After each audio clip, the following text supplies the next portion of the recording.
So I'm editing a music video right now and I wanted to show you how I do my freeze frames. I like to add in a bit of sauce.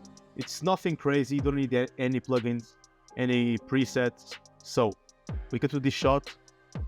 Yeah, so I want to do a freeze frame from this shot to this shot.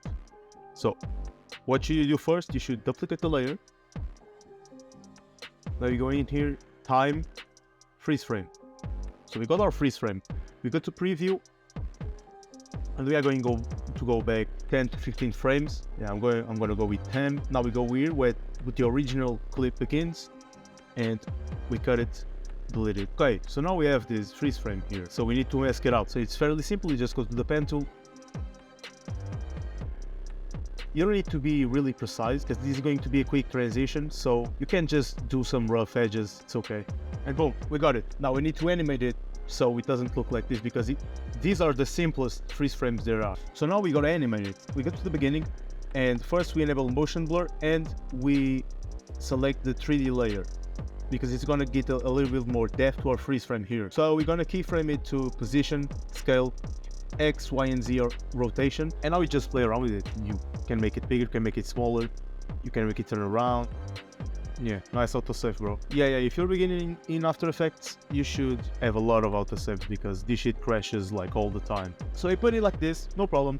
Then we go to the end where it goes to the original clip, and we go to position, reset everything. Now we select all, press F9. So this is how it looks right now.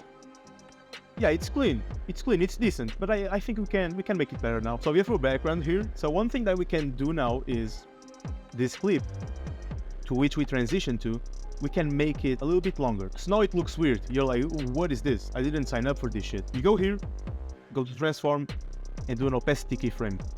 Set it to 0. Now when the clip really begins, you set it to 100. Okay.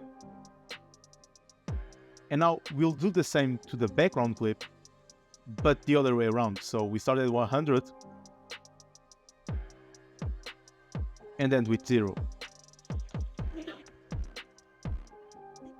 However, what happens is you can see there's some transparency here, which is not great.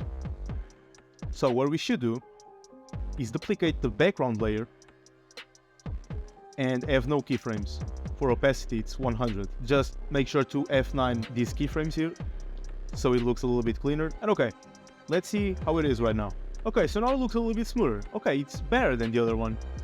We have some nice transition with the opacity, some crossfade, it's nice. But you can still make it better. How do we do it? We go here, place the playhead on the first keyframe here, go to effects, and type in Gaussian blur. So we got some Gaussian blur here. Okay, so this is the background layer.